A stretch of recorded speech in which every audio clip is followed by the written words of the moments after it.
Pagbasa mula sa aklat ni Sirach. Ang mga ama ay binigyan ng Panginoon ng kapangyarihan sa mga anak, at iniutos niya na sundin ng mga anak ang kanilang ina. Ang gumagalang sa kanyang amay nagbabayad na sa kanyang kasalanan, at ang nagpaparangal sa kanyang inay parang nag-iimpok ng kayamanan. Ang gumagalang sa kanyang amay, paliligayahin naman ng kanyang mga anak, at ang panalangin niya'y agad diringgin ng Panginoon. Ang nagpaparangal sa kanyang ama at nagdudulot ng kaaliwan sa kanyang ina ay tumatalima sa Panginoon. Pahahabain ng Diyos ang kanyang buhay. Anak, kalingain mo ang iyong ama pag siya'y matanda na, at huwag mo siyang dudulutan ng sama ng loob habang nabubuhay. Pagpaumanhinan mo siya kapag nalalabo na ang kanyang isip. Huwag mo siyang lalampastanganin ngayong nasa kasibulan ka na ng iyong lakas. Ang paglingap mo sa iyong ama ay di makakalimutan ng Panginoon. Iyan ay magiging kabayaran sa iyong mga kasalanan. Ang salita ng Diyos. Mapalad ang sumusunod na taong may takot sa Diyos. Mapalad ang bawat tao na sa Diyos ay may takot. Ang maalab na adhikay sumunod sa kanyang utos. Hindi siya magkukulang sa anumang kailangan. Ang buhay ay maligaya't uunlad ang kanyang buhay.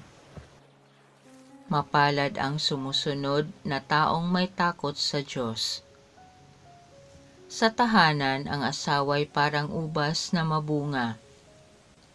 Bagong tanim na olibo sa may dulang ang anak niya. Mapalad ang sumusunod na taong may takot sa Diyos. Ang sinuman kung ang Diyos buong pusong susundin, buhay niya ay uunlad at laging pagpapalain. Mula sa Sion, pagpapala nawa ng Diyos ay tanggapin, at makita habang buhay pag-unlad ng Jerusalem. Mapalad ang sumusunod na taong may takot sa Diyos.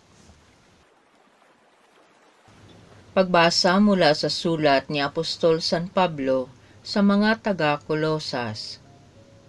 Mga kapatid, kayo'y hinirang ng Diyos, itinalaga para sa Kanya at minamahal niya, kaya't dapat kayong maging mahabagin, maganda ang kalooban, mapagpakumbaba, mabait at matiisin. Magpaumanhin kayo at magpatawaran kung may hinanakit kayo sa isa't isa. Pinatawad kayo ng Panginoon, kaya't magpatawad din kayo. At higit sa lahat, mag-ibigan kayo, pagkat ito ang buklod ng ganap na pagkakaisa. At paghariin ninyo sa inyong puso ang kapayapaang kaloob ni Kristo, sapagkat ito ang dahilan kaya kayo tinawag upang maging bahagi ng isang katawan. Magpasalamat kayong lagi. Ang mga salita ni Kristo ay itanim ninyong mabuti sa inyong isip. Magpapaalalahanan kayo at magturuan ng buong kaalaman.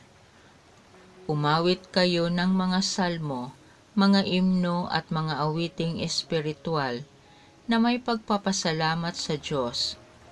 At anuman ang gagawin ninyo, maging sa salita o sa gawa, gawin ninyong lahat sa pangalan ng Panginoong Hesus, at sa pamamagitan niya'y magpasalamat kayo sa Diyos Ama. Mga babae, pasakop kayo sa inyo-inyong asawa, sapagkat iyan ang kalooban ng Panginoon. Mga lalaki, ibigin ninyo ang inyo-inyong asawa at huwag silang pagmamalupitan. Mga anak, sundin ninyong lagi ang inyong mga magulang, sapagkat ikinalulugod iyan ng Panginoon. Mga ama, huwag ninyong kagagalitan ng labis ang inyong mga anak, at baka manghina ang kanilang loob. Ang salita ng Diyos. Kapayapaan ni Kristo at salita niyang totoo naway manahan sa inyo. Ang mabuting balita ng Panginoon ayon kay San Lucas.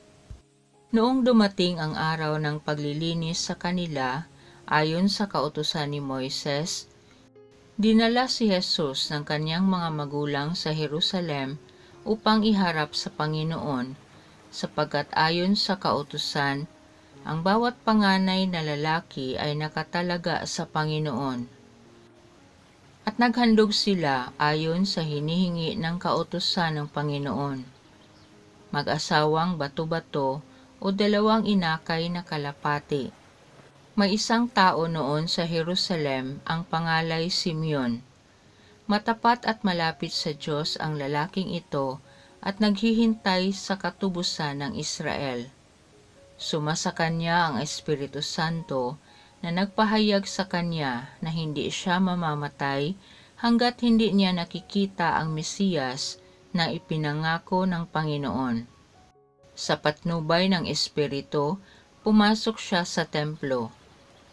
At nang dalhin doon ng kanyang mga magulang ang sanggol na si Jesus upang gawin ang hinihingi ng kautusan, siya'y kinalong ni Simeon. Ito'y nagpuri sa Diyos na ang wika, "Kunin mo na, Panginoon, ang iyong abang alipin ayon sa iyong pangako. Yamang nakita na ng aking mga mata ang iyong pagliligtas na inihanda mo para sa lahat ng bansa. Liwanag itong tatanglaw sa mga hintil at magbigay karangalan sa iyong bayang Israel." Namangha ang ama't ina ng sanggol dahil sa sinabi ni Simeon tungkol sa kanya. Binasbasan sila ni Simeon at sinabi kay Maria, "Tandaan mo, ang batang ito'y nakatalaga sa ikapapahamak o ikaliligtas ng marami sa Israel. Isang tanda mula sa Diyos, ngunit hahamakin ng marami, kaya't mahahayag ang kanilang iniisip. Dahil diyan, ang puso mo'y para na ring tinarakan ng isang balaraw."